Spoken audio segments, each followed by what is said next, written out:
क्यों कहते हैं कि जो भी लड़की वो सीढ़ियां चढ़ गई वो वापस नहीं आ पाती, क्यों? आप उन बंद कोठरियों का सच मैं नहीं कह सकती। आप इमेजिन कर सकते हैं कि जब लड़की को तैयार किया जाए, वो तैयार ना हो रही हो तो उसको चूना डाला जाए उसके प्राइवेट पार्ट्स में। आप इमेजिन कर सकते हैं कि उसको मिर्च डाली जाए और उसके बाद पहलवान जैसे पाल रखे उनको सेक्स करने के लिए कहा जाए, उसके बाद वो लड़की भागने की बात करेगी? जब उसे बंद कमरे में रख के अंधेरे में, जहाँ सांस भी नहीं आ रहा हो, आप मुझे इस कमरे में कर दीजिए, मैं 1 घंटे में मर जाऊंगी, और उसमें रखा जाए, खाना नहीं, पानी नहीं, कुछ नहीं, बस जो आए वो मारे और चलाए, और वो पहलवान जैसे वो सेक्स करें उनके साथ, अप्राकृतिक करें और चले आए। क्या है उनके पास और रास्ता? सिर्फ उसके बाद ये कि हम मान जाएं इनके कहना। फिर क्यों भरोसा करें वो किसी पे? बाहर क्यों करें? वहाँ तो आ गई ना, चाहे वो प्रेमी लाया, चाहे कोई काम के नाम पे लाया, अपनी मर्जी से तो उन सीढ़ियों को नहीं चढ़ी वो जब चढ़ गई तो उनको उतारने वाला कोई नहीं मिला। कोई एक ऐसा नहीं होता। मैं तो कहती हूँ कि उठो द्रौपदी, शस्त्र उठाओ, अब कान्हा नहीं आएंगे, कोई बचाने नहीं आता उनको।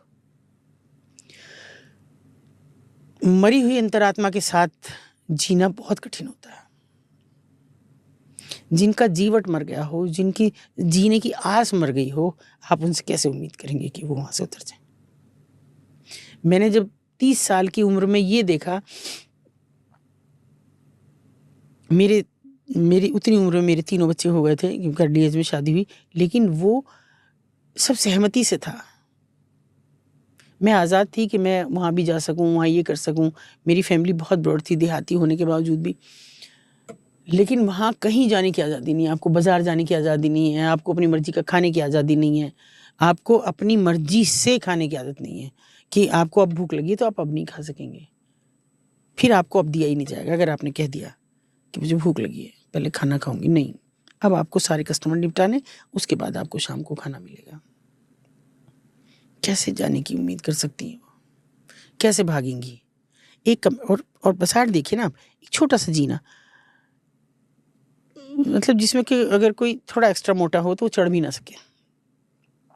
एक जीना, इधर भी कमरा है, इधर भी कमरा है, ये कोठे हैं 2, एक दरवाज़ा है छोटा, ये दरवाज़ा बिल्कुल सेम इतना। कैसे भागेंगी जब अंदर चलेगी? बताइए, कौन भागने देगा उनको? वहाँ तो सैकड़ों हैं ऐसे जो उनके साथ ज़्यादती करेंगे, जो उन्हें मारेंगे, पीटेंगे।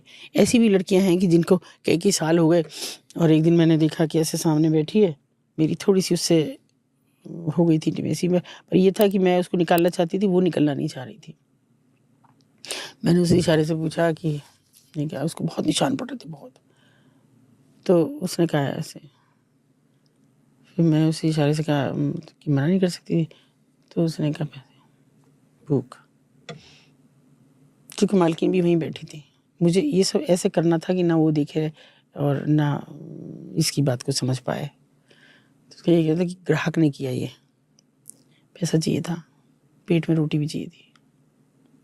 क्या उम्मीद करते हैं? एक तो वो मजदूर है जिसको आज काम नहीं मिला तो वो हताश है कि आज मैं बच्चों को रोटी कैसे, पास मजदूरी है हर वक्त, और वो ऐसी अनचाही मजदूरी है जिसे वो नहीं करना चाहती, कोई भी स्त्री नहीं करना चाहती। वो उनकी अस्मिता पे हमला होता है, उनके पूरे वजूद पे हमला होता है।